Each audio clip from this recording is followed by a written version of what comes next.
ढाका में daily star का office जलकर खाक हो चुका है। हिंसा के बाद की तस्वीरें सामने आई हैं डेली स्टार की। डेली स्टार का ऑफिस पूरी तरह से तबाह हो गया है। तो डेली स्टार के दफ्तर पर हमले की तस्वीरें एक बार फिर से आप देखिए, कैसे यहां पर ये प्रदर्शन के नाम पर घुसे, आगजनी की, लूटपाट की, यहां के जो पत्रकार थे उनके साथ हिंसा की गई।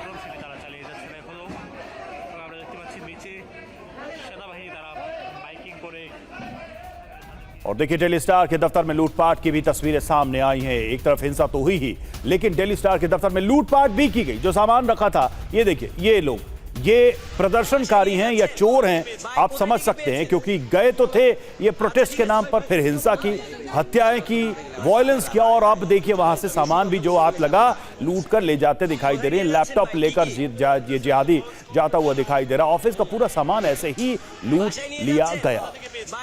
तो ढाका के डेली स्टार दफ्तर की ये तस्वीरें, यहां पर पहले हिंसा, आगजनी की गई और उसके बाद यहां पर जिसके हाथ जो सामान लगा, चोरों की तरह यहां से लूटकर फरार होते नजर आ रहे हैं।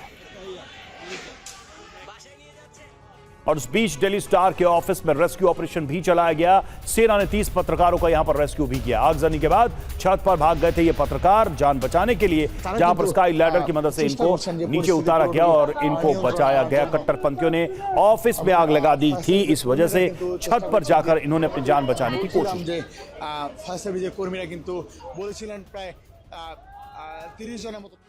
और उस्मान हादी की मौत के बाद हिंसा हुई है। ढाका में न्यूज़पेपर का ऑफिस तोड़ा गया और प्रथम आलो के ऑफिस में यह तोड़फोड़ की गई है। ऑफिस के बाहर टायर जलाए गए हैं। हिंसा के पीछे इनकलाब मंच संगठन के उपद्रवी बताए जा रहे हैं। और प्रथम आलो के ऑफिस में तोड़फोड़ की नई तस्वीरें भी सामने आई हैं। आधी रात को ऑफिस की किताबें जलाई गई। प्रथम आलो के कर्मचारियों के साथ हिंसा की गई। प्रथम आलो का ऑफिस पूरी तरह से तबाह कर दिया गया। पूरी इमारत को आग के हवाले कर दिया गया।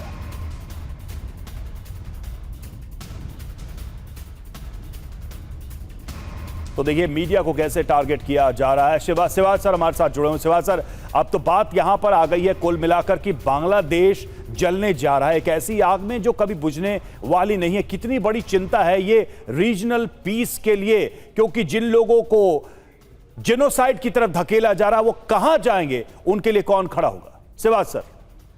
हाँ बिल्कुल, देखो रवि, इसमें कोई शक नहीं है कि अब जो सिचुएशन अभी बांग्लादेश में है वो अभी धीरे धीरे बिल्कुल काबू से बाहर हो रही है। और ये मैं मानता हूँ ये एक सोची समझी साजिश के तहत है।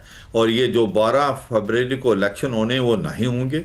एक ये सिचुएशन क्रिएट की जा रही है कि भाई लॉ एंड ऑर्डर की सिचुएशन इतनी खराब होगी और मोहम्मद यूनस जो हैं एक प्रकार से पावर में रहेंगे। और यही डीप स्टेट चाहता है और यही पाकिस्तान की ISR और पाकिस्तान चाहते हैं। अगर आप देखें बांग्लादेश नेशनलिस्ट पार्टी है BNP, जिसके चांसेस थे अगर इलेक्शन होते हैं तो पार्टी गवर्नमेंट बना सकती थी, उसके ऊपर भी हमले हो रहे हैं। मीडिया पे हमले हो रहे हैं, वो मीडिया जो कि बहुत एनालिटिकल और ऑब्जेक्टिवली लिख रहा है, जैसे स्टार न्यूज़ है। तो मुझे लगता है कि जिस प्रकार से पाकिस्तान की तरह हालात बांग्लादेश के अंदर होंगे और लॉ एंड ऑर्डर की सिचुएशन खराब होगी कि वहां इलेक्शन पोस्टपोन होंगे। एक छोटा सा सवाल है, बांग्लादेश की सेना की क्या भूमिका होगी? फिर सेना की क्या भूमिका रहेगी? मेरे को लगता है कि अभी तक जो बांग्लादेश की जो जना उस्मान है जवान, वो एक फिर भी फॉरवर्ड लुकिंग थे। वो शेख हसीना के दूर के रिश्तेदार भी थे।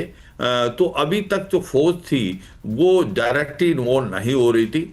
मगर आने वाले समय में फौज का क्या रुख होगा कोई नहीं कह सकता। क्या अगर सिचुएशन आउट ऑफ कंट्रोल होती, क्या फौज टेक ओवर कर सकती है? ये कहना अभी क्वेश्चन मार्क है। ठीक है, ये भी एक अहम सवाल है कि सेना की भूमिका क्या होगी। क्या सेना में भी कोई स्प्लिट हो सकता है? बांग्लादेश के जो एक एक करके जो सारे सिस्टम कोलैप्स कर रहे हैं, क्या उसमें बांग्लादेश की आर्मी भी शामिल हो जाएगी? ये बहुत बड़ा सवाल है इस वक्त।